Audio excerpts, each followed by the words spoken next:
বন্ধুরা, হ্যালো বন্ধুরা, এই দেখো আমি এই সাঁচের পিঠে বানাবো। তার জন্য এই সাঁচটা বসিয়ে নিয়েছি। এটা কিন্তু মাটির নয়, ননস্টিকের। আর এখানে গোলা বানিয়ে নিয়েছি। গোলাটা বানিয়েছি গোবিন্দভোগ চাল দিয়ে। গোবিন্দভোগ চাল দিয়ে এই যে থিকনেসটা এরকম রেখেছি, এভাবে গোলা বানিয়ে নিয়েছি। আর এই যে এটা হচ্ছে তেলটাকে স্প্রে করা, তো তেল স্প্রে করে দিচ্ছি দিয়ে, আর এই ব্রাশটা দিয়ে সব জায়গায় দিয়ে দিচ্ছি। একদম অল্প পরিমাণে তেল লাগে। এটা আগে আমরা কাপড় ছিঁড়ে করতাম, আমার বড় মারা, আমার ঠাকুমা, তার মারা। এবার আমি এটাকে দেখাচ্ছি কীভাবে দেব। এক একজনের পদ্ধতি এক এক রকম। বন্ধুরা, দিয়ে দিলাম, দেখো তোমরা।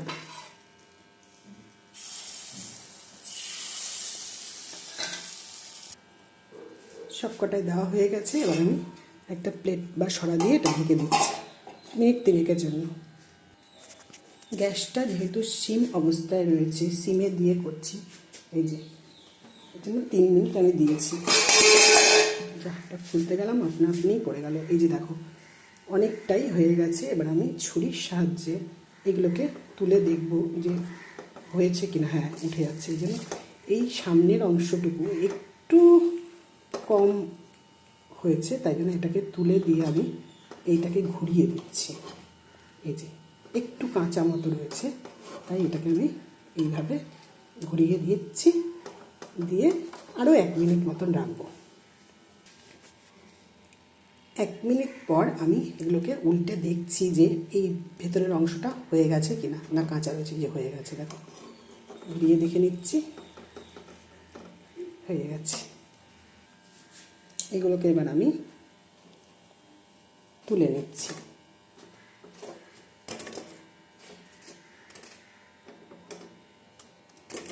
দেখো থালায় তুলে নিচ্ছি। এইবার এই যে কড়াইতে দুধ গরম হচ্ছে, এটাকে পিঠে জাল দেওয়া বলে। এই পিঠেগুলো আমি এই দুধটার মধ্যে দিয়ে দিচ্ছি। এই দুধে আমি গুড় দিয়েছি, এখানে একটু লালচে মতো হয়েছে, আর তার সাথে একটু তেজপাতা আর এলাচ গুঁড়ো দিয়েছি। তাহলে এটা পিঠে জাল দেওয়া হয়ে গেল।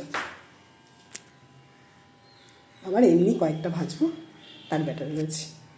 তাহলে বন্ধুরা, কেমন লাগলো জানিও। টাটা।